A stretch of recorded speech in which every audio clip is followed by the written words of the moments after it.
You almost kept scrolling. I know. Your thumb was already moving, but something made you stop, and I want you to know that was not an accident, and it wasn't an algorithm either. I stopped you because there's a conversation I have been wanting to have with you for a while now, and you haven't been ready to hear it until this exact moment. You're still thinking about it, aren't you? The thing that didn't happen, the door that wouldn't budge, no matter how hard you pushed, the answer that came back no, or worse, came back silent. You built a whole future around that one thing, and when it fell through, it didn't just take the plan with it, it took a piece of your confidence, maybe even a piece of your trust in me.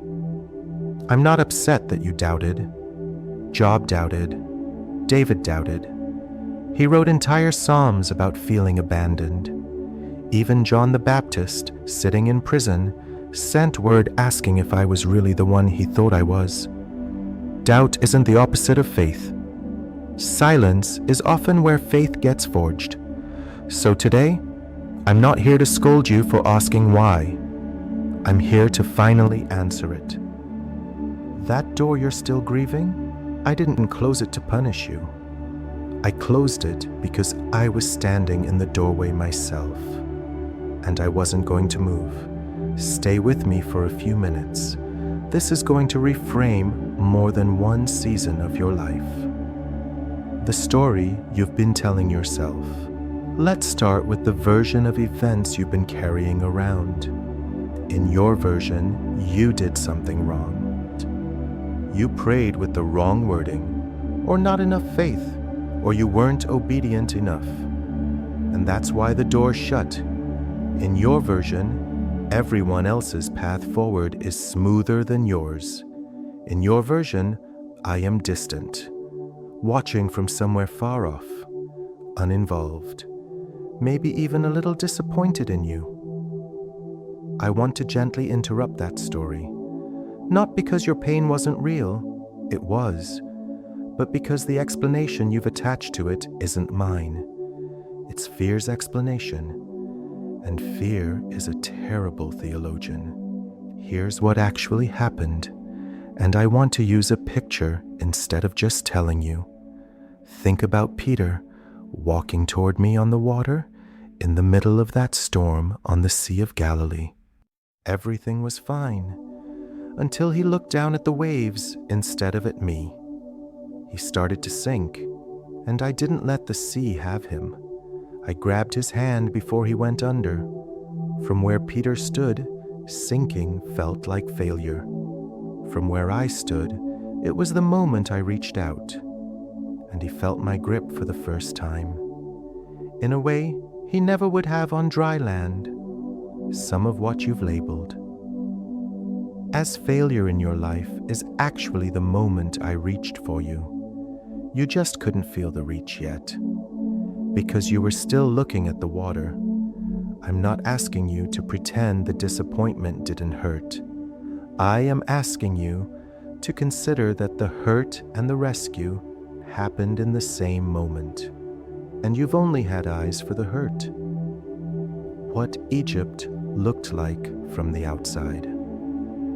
I want to tell you about a night in Egyptian history that most people only remember for the miracle, the sea splitting. But there's a detail right before that that gets skipped over, and it's the part that matters most for you today. The night before the sea opened, the Israelites were trapped. Pharaoh's army behind them, the water in front of them, mountains on either side. No way out. And in that moment of panic, they said something remarkable to Moses. They said it would have been better to stay slaves in Egypt than to die free in the wilderness. Read that again. They were ready to go back to captivity. Because captivity, at least, was familiar. At least in Egypt, they knew what to expect. That's what I want you to sit with. Because I think you've been standing at your own version of that sea, staring at a closed path, wondering if you should turn around and go back to what didn't work either. Whatever Egypt is for you, the relationship you are tempted to reopen, the job offer you're tempted to chase down a second time, the version of your old life that suddenly looks appealing again, because at least it was predictable. I need you to hear this the way the Israelites eventually did. I was not leading you into a dead end. I was leading you to a place where the only way forward required me to move the water myself. The door I closed on your old plan wasn't the end of your story. It was me positioning you at the edge of something I was about to part on your behalf.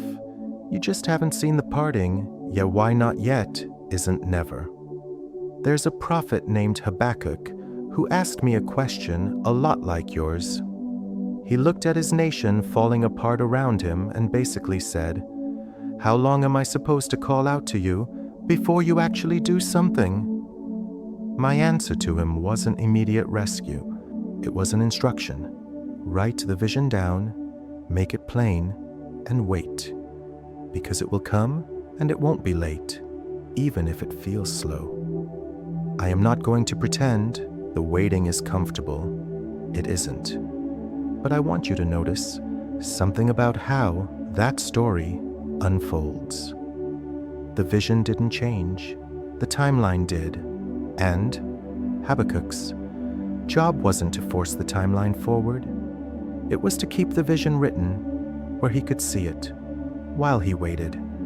Here's where I need to be honest with you about something happening in your Ayalochi heart right now.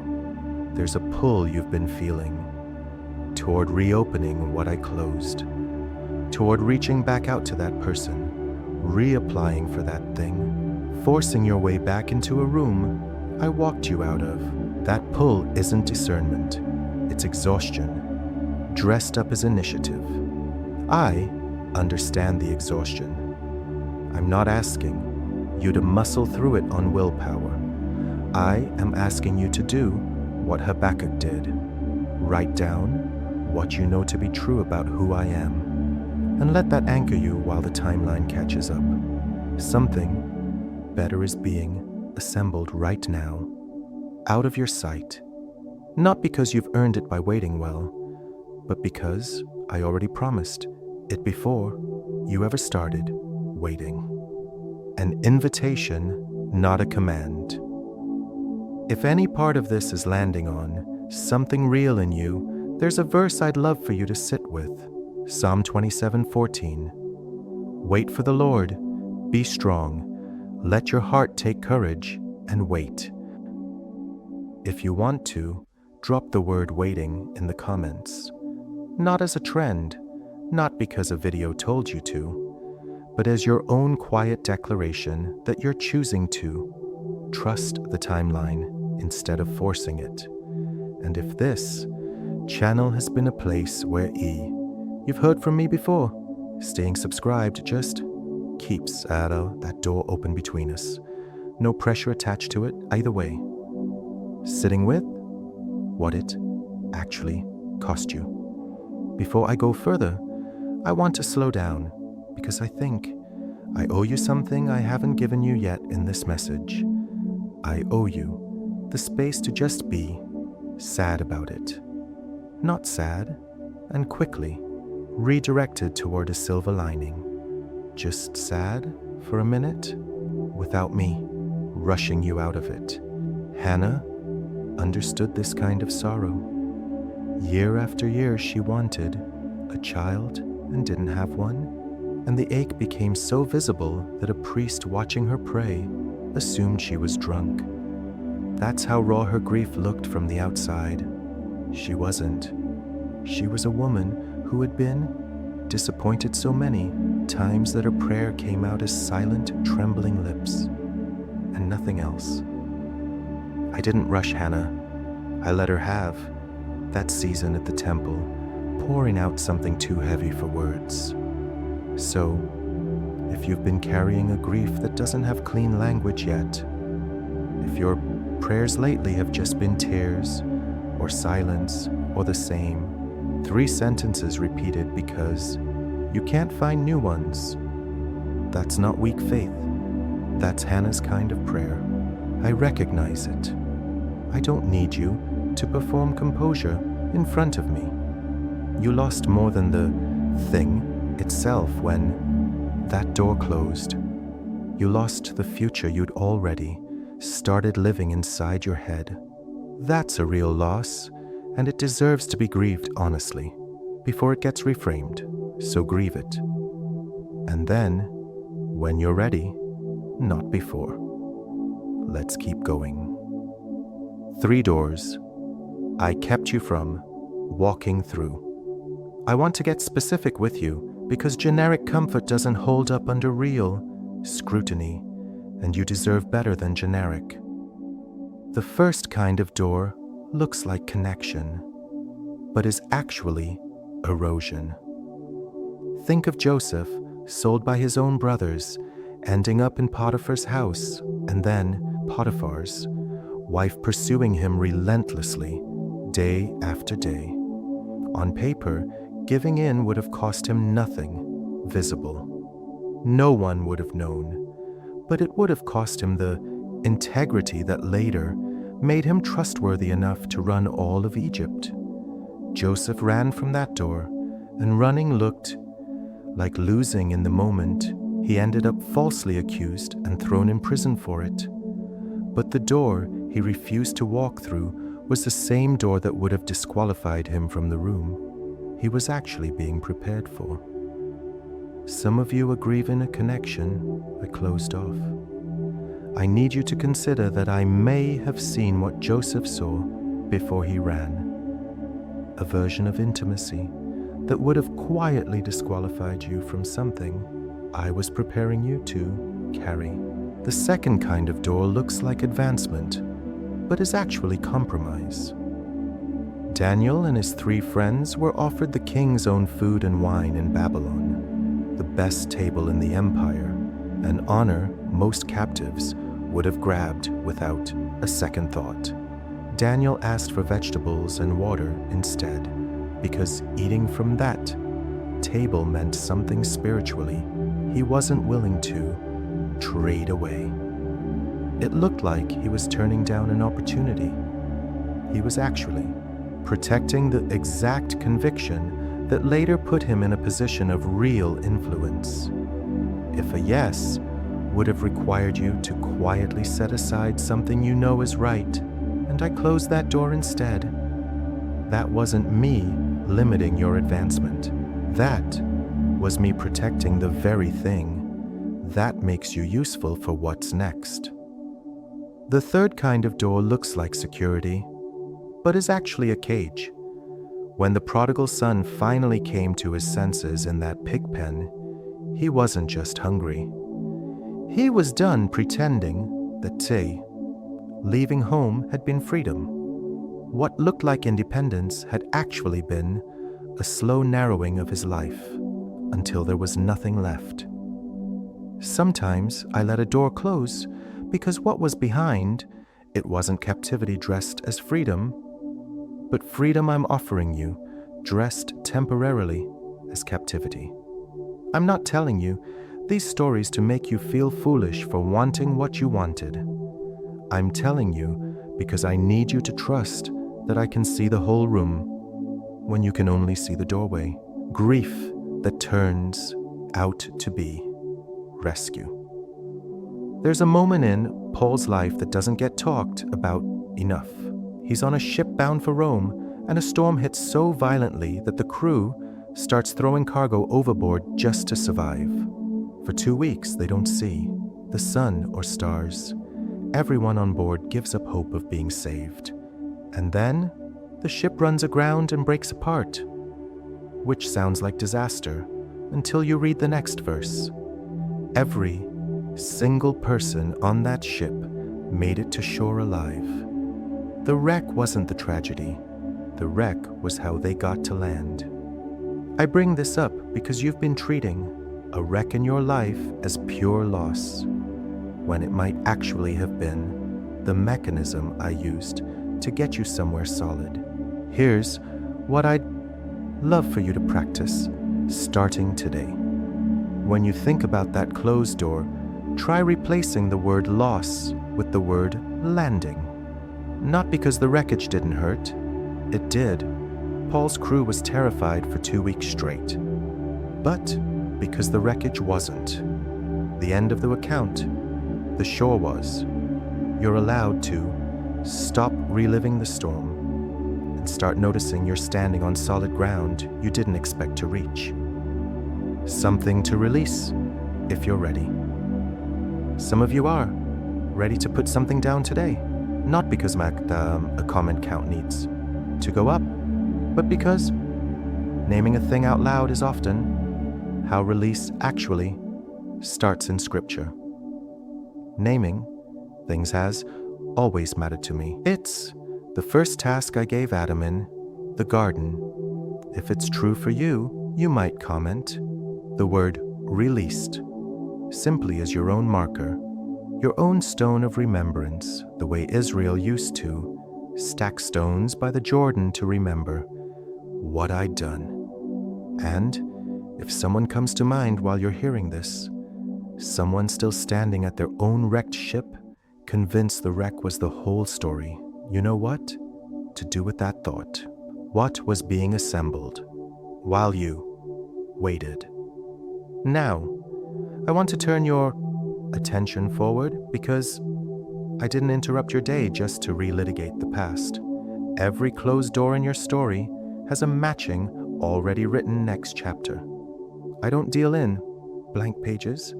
I dealt Joseph a prison sentence and a palace in the very same storyline. The E.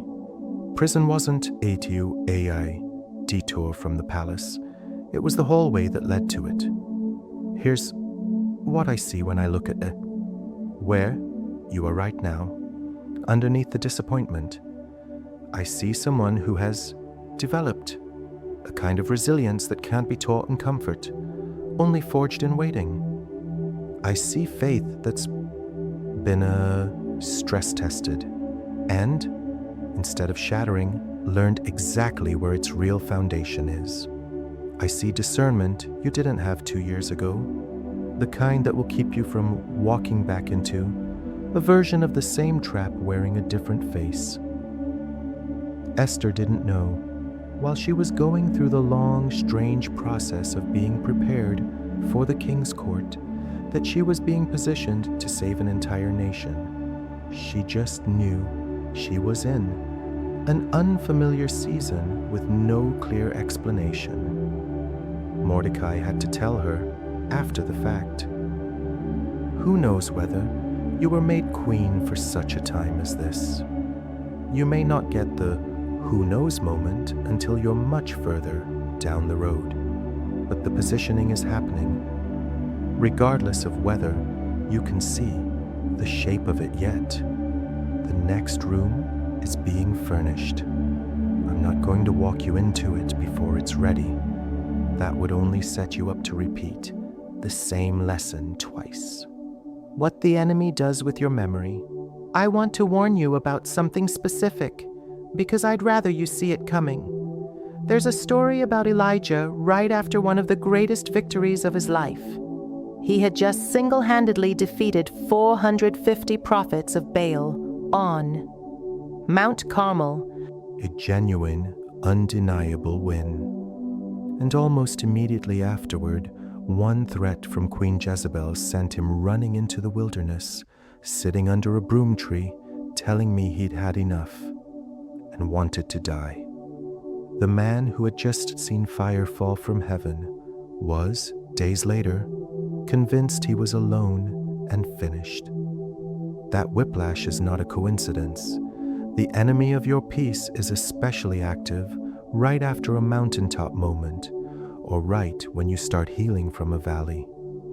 Because that's exactly when he wants to use your memory against you. He'll bring the old disappointment back up right when you start to hope again. He'll whisper that you've been here before and you know how this ends. That's not wisdom. Elijah wasn't given a pep talk under that tree. I sent an angel with food and let him sleep twice before I ever asked him a question.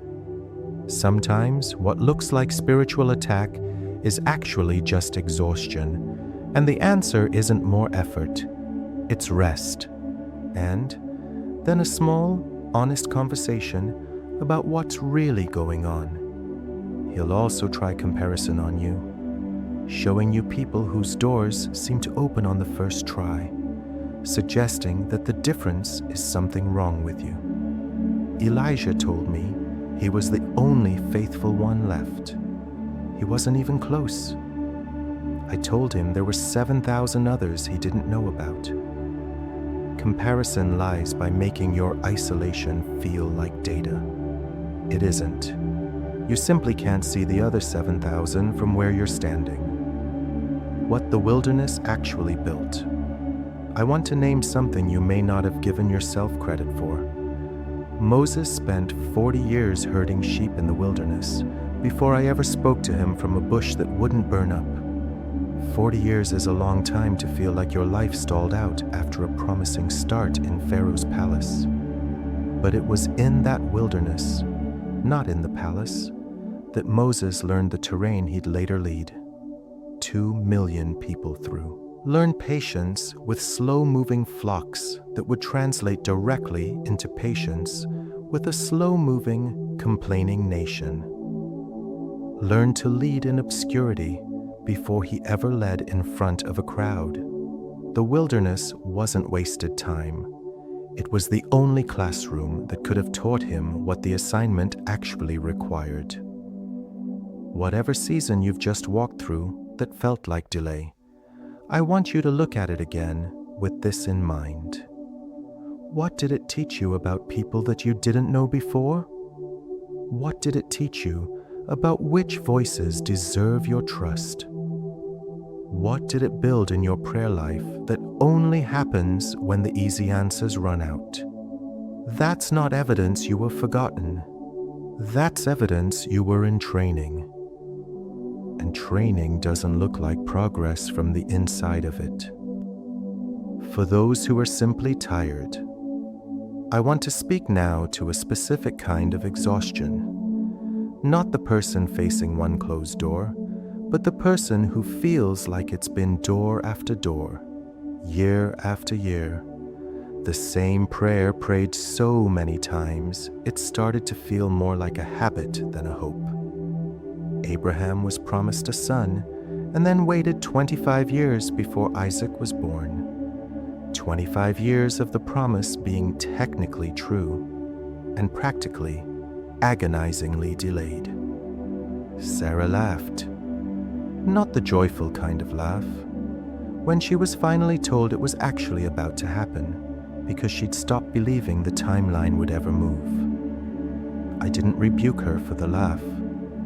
I just asked gently whether anything was too hard for me. I'm asking you the same question if you're in that specific kind of tired, the soul tired that doesn't lift with a good night's sleep. Your long wait is not a sign you're loved less than the people whose doors seem to open faster. It's often a sign the assignment on the other side is heavier, and I don't hand out heavy assignments without a long enough runway to build the strength to carry them. You are not behind. You are being built for something that requires exactly this much time, and not a day less. One last invitation. If something in this message put its finger on the exact spot, here's a small, honest way to mark it. Comment the word still, as in Psalm 46, be still and know that I am God. Not because a number needs to hit, but because it's true, and because saying it out loud tends to make it more real. If you'd like to stay near this channel while I keep working on you, subscribing is one quiet way to do that. And if you know someone who's been standing at their own wrecked ship a little too long, convinced the wreck is the whole story, you know what to do with that thought. The chapter that's already written. I want to leave you with this before we go. I am not finished with you, not remotely. What you've walked through recently is not the summary of your life. It's the preparation for the part that's coming. Jeremiah told a nation in exile that I knew the plans I had for them. Plans for their welfare, not for disaster. Plans to give them a future and a hope. He said that to people who were, at the time, living in the wreckage of everything familiar to them. I wasn't being poetic. I meant it literally for them, and I mean it literally for you. There is a version of your story, further down the road, where you'll look back at this exact season, this closed door, this waiting, this ache you're carrying right now, and you'll understand why it had to happen exactly this way. Not because pain is good in itself, but because Romans 8:28 isn't a decoration. It's a promise that I work all of it, even this, towards something good for the people who love me. Your disappointment is being converted into depth. Your waiting is being converted into a testimony you don't have the words for yet, because you're still inside it. It begins the moment you stop treating my no as evidence I've forgotten you, and start treating it as evidence I'm still writing. So take a breath. Let your shoulders drop. The door I closed was never the end of the sentence. It was a comma. And I am not finished with this sentence yet. Go in peace. I'll be right here for the next part.